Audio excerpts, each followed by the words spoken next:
ഇന്ന് നമുക്ക് കോളിഫ്ലവറിൻ്റെ ലീഫ് ഉപയോഗിച്ചിട്ട് ഒരു സിമ്പിൾ റെസിപ്പി തയ്യാറാക്കാം. നിങ്ങൾ തംബ്നെയിൽ കണ്ട പോലെ തന്നെ വെറുതെ വേസ്റ്റാക്കി കളയുന്ന കോളിഫ്ലവറിൻ്റെ ലീഫ് മാത്രം ഉപയോഗിച്ചിട്ടാണ് നമ്മുടെ ഇന്നത്തെ റെസിപ്പി. അപ്പോൾ നമുക്ക് ഒട്ടും സമയം കളയാതെ വീഡിയോയിലോട്ട് പോവാം. അപ്പോൾ നമുക്ക് ഇതിൻ്റെ ലീഫ് മാത്രമായിട്ടൊന്ന് ഇതുപോലെ അടർത്തിയെടുക്കാം. ഇനി ഇതിൻ്റെ ലീഫ് നമുക്ക് കുറച്ച് മഞ്ഞൾ വെള്ളത്തിലേക്ക് ഇട്ട് വെക്കാം.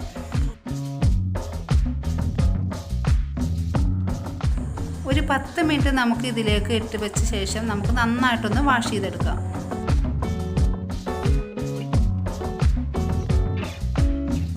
ഇപ്പോൾ 10 മിനിറ്റ് ശേഷം നന്നായിട്ടൊന്ന് വാഷ് ചെയ്ത ശേഷം ഞാൻ ഇതിൻ്റെ സ്റ്റെമ്മും ലീഫും കൂടെ സെപ്പറേറ്റ് ആയിട്ടൊന്ന് കട്ട് ചെയ്ത് വെച്ചിട്ടുണ്ട്. അതിൻ്റെ കൂടെ ഒരു 6 ചുമന്നുള്ളിയും കൂടെ എടുത്ത് വെച്ചിട്ടുണ്ട്. ഇനി ഇതിലോട്ട് വേണ്ടത് നമുക്ക് ഒരു 1/2 കപ്പ് തേങ്ങ, ഒരു ചെറിയ കഷ്ണം ഇഞ്ചി, പിന്നെ 2 പച്ചമുളകാണ് എടുത്തിട്ടുള്ളത്. ഇത് അത്യാവശ്യം എരിവുള്ള പച്ചമുളകാണ്. പിന്നെ കുറച്ച് വാളംപുളിയും കൂടെ എടുത്ത് വെച്ചിട്ടുണ്ട്. ഇനി നമുക്ക് സ്റ്റൗവിൽ വെച്ച ഒരു പാനിലേക്ക് 1 ടേബിൾ സ്പൂൺ വെളിച്ചെണ്ണ ഒഴിച്ച് ചൂടാകുമ്പോൾ 5 വറ്റൽമുളക് ചേർത്ത് കൊടുക്കാം.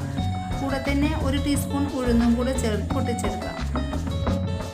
ഈ ഉഴുന്നിൻ്റെയൊക്കെ കളറ് മാറി വരുമ്പോൾ നമുക്ക് നേരത്തെ എടുത്ത് വെച്ച ചുവന്നുള്ളി അരിഞ്ഞത് ഇതിലോട്ട് ചേർത്ത് കൊടുക്കാം. എന്നിട്ട് ഒന്ന് വഴറ്റിയെടുക്കാം.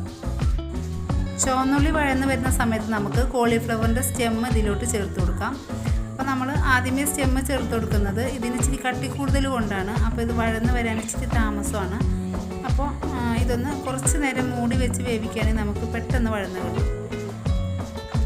ലോ ഫ്ലെയിമിലിട്ട ശേഷം നമുക്ക് കുറച്ച് നേരം മൂടി വെക്കാം.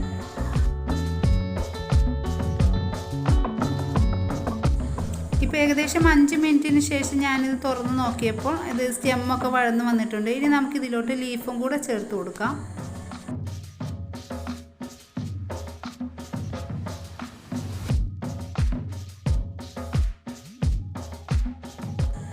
ലീഫ് കുറച്ച് നേരം ഒന്ന് ഇളക്കി കൊടുക്കുമ്പോൾ തന്നെ നമുക്ക് പെട്ടെന്ന് വഴന്ന് കിട്ടും.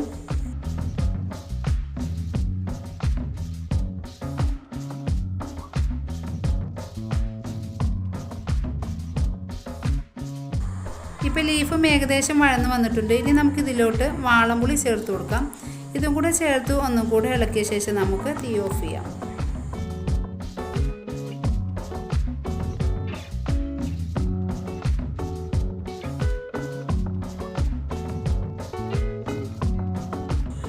ഇനി ഇത് ചൂടാറിയ ശേഷം നമുക്ക് മിക്സിയുടെ ജാറിലേക്ക് ഇട്ട് കൊടുക്കാം.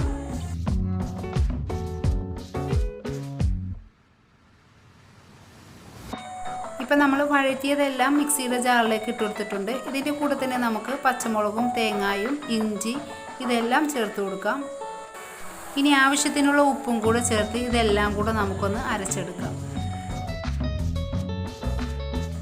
അപ്പോൾ ഇതാണ് നമ്മുടെ ഇന്നത്തെ റെസിപ്പി. കോളിഫ്ലവറിൻ്റെ ലീഫ് വെച്ചിട്ട് നമുക്ക് ചോറിൻ്റെ കൂടെയൊക്കെ കഴിക്കാൻ പറ്റുന്ന ഒരു അടിപൊളി ചമ്മന്തിയാണ്. നല്ല ടേസ്റ്റിയാണ് കഴിക്കാൻ. അപ്പോൾ എല്ലാവരും ഒന്ന് തയ്യാറാക്കി നോക്കുക. ഫീഡ്ബാക്ക് അറിയിക്കുക. Thanks for watching.